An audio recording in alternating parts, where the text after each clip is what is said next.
আসসালামু আলাইকুম everyone, Tania cooking blogs থেকে আপনাদের সবাইকে জানাচ্ছি স্বাগতম। ঈদ তো চলে গেল, কিন্তু ঈদের দিনে যে আমি মজাদার মুরগির রোস্টটা রান্না করেছি আর কিভাবে রান্না করেছি এটা কি আপনাদের না দেখালে চলে? সামনে দেখতে পাচ্ছেন মুরগির একটা একটা হচ্ছে পাকিস্তানি মুরগি যেটা বলে মুরগি নিয়েছি, আর কিছু ব্রয়লার মুরগির পিস নিয়েছি। আমি দেখতে চেয়েছিলাম যে ব্রয়লার মুরগির পিসটা আসলে কেমন লাগে খেতে, সেই জন্য।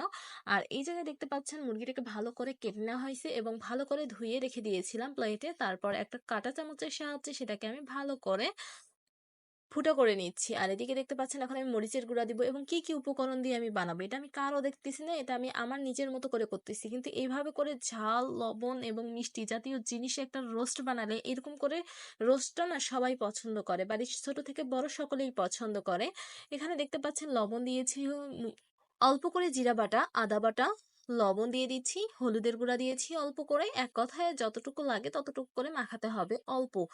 এক কথায় বড় যে চামচগুলো আছে না, সেই চামচের 4/1 ভাগ দিয়েছি। এখন এখানে ভালো করে মাখিয়ে নিচ্ছি। মাখানো হয়ে গেলে এটাকে আমি 30 মিনিটের জন্য রেস্টে রেখে দেবো। আপনারা ইচ্ছা করলে সাথে সাথেই করতে পারেন, কিন্তু 30 মিনিট পর্যন্ত রেখে দিলে কি হবে, মশলাটা ভালো করে মুরগির মাংসের সাথে অ্যাড হয়ে যাবে। এখন এদিকে 30 মিনিট পরে চলে আসলাম। এখন এখানে ফ্রাই প্যান বসিয়ে দিয়েছি চুলায়। এই সময় চুলার আঁচটা কিন্তু মিডিয়ামে রাখতে হবে। এখন এখানে কিছু পরিমাণে সয়াবিন তেল দিয়ে দিচ্ছি। এখন আমি দেখছি যে তেলটা গরম হয়েছে কিনা। তেলটা যখন গরম হয়ে যায় তখন আমি এখানে মুরগিগুলোকে ভেজে নিব, মুরগির যে মাংসগুলো আছে সেগুলোকে ভেজে নিব। আমি তেলটা একটু চারদিকে ছড়িয়ে দিচ্ছি। এরকম করে কিন্তু 3-4 মিনিট ধরে ভাজতে হবে। যখন এটা একটু ব্রাউন বা বাদামি কালার হয়ে যাবে তখন আপনি বুঝতে পারবেন যে আপনার মুরগির মাংসটা হয়ে গেছে।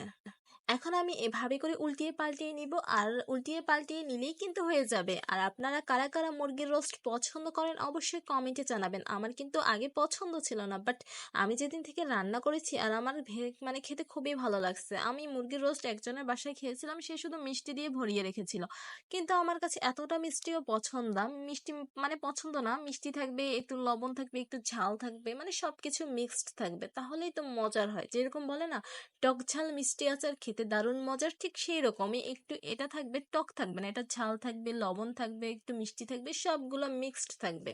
আর এরকম করে রোস্ট বানিয়ে কারা কারা খান অবশ্যই কমেন্টে জানাবেন। যেসব আপু এবং ভাইয়েরা আমার ভিডিওটি দেখছেন তাদেরকে অসংখ্য ধন্যবাদ। এই যে দেখতে পাচ্ছেন এখানে আমি পেঁয়াজ বাটা দিয়ে দিচ্ছি, 4টা পেঁয়াজ বাটছিলাম সেটাই দিয়ে দিচ্ছি তেলের মধ্যে। এখন এখানে ভালো করে এটাকে নাড়াচাড়া করার পর 1 মিনিট পরে এখানে আমি কি কি উপকরণ অ্যাড করি চলুন দেখা যাক। এখন এখানে আমি অল্প পরিমাণে জিরা বাটা দিয়ে দিচ্ছি, এখানে আমি 2 ভাগ দিয়ে দিচ্ছি, আদা বাটা, রসুন বাটা একটু বেশি দিয়েছি।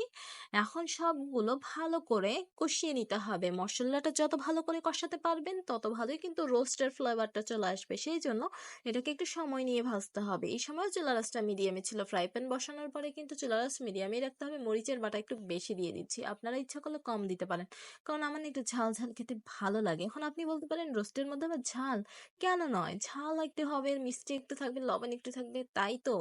এই যে দেখতে পাচ্ছেন এখন এটাকে ভালো করে আমি কষিয়ে নিচ্ছি, লবণ দিয়ে দিচ্ছি, আর কি কি দিলাম আপনারা তো দেখলেই বুঝতে পারছেন। হলুদের গুঁড়ো অল্প পরিমাণে দিয়েছি, একটু হলুদ ফ্লেভারটা চলে আসবে।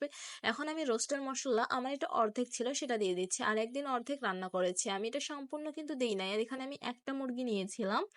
আর এই যে দেখতে পাচ্ছেন এখন এটাকে ভালো করে কষিয়ে নিচ্ছি। কষানো যখন হয়ে যাবে মশলাটা সবগুলো মাংস এখানে দিয়ে দিব। মাংসগুলো দেওয়া হয়ে গেলে সেখানে আর কিন্তু আমি কোনো প্রকারই বেশি পানি দিব না, অল্প একটু পানি দিলে দিতে পারি, কিন্তু আমি এখানে দুধ দিয়ে সম্পূর্ণ রেসিপিটা করব। আর আমার এখানে 1.5 কাপ পরিমাণে গরুর দুধ লেগেছিল।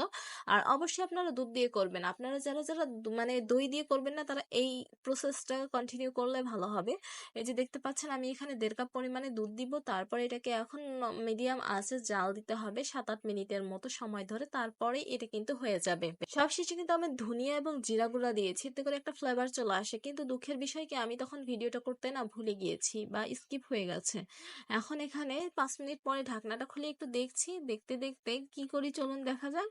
এখন দেখছেন কত সুন্দর কালার চলে এসেছে, আর কালারটা কিন্তু দারুণ হয়েছিল বন্ধুরা আমার।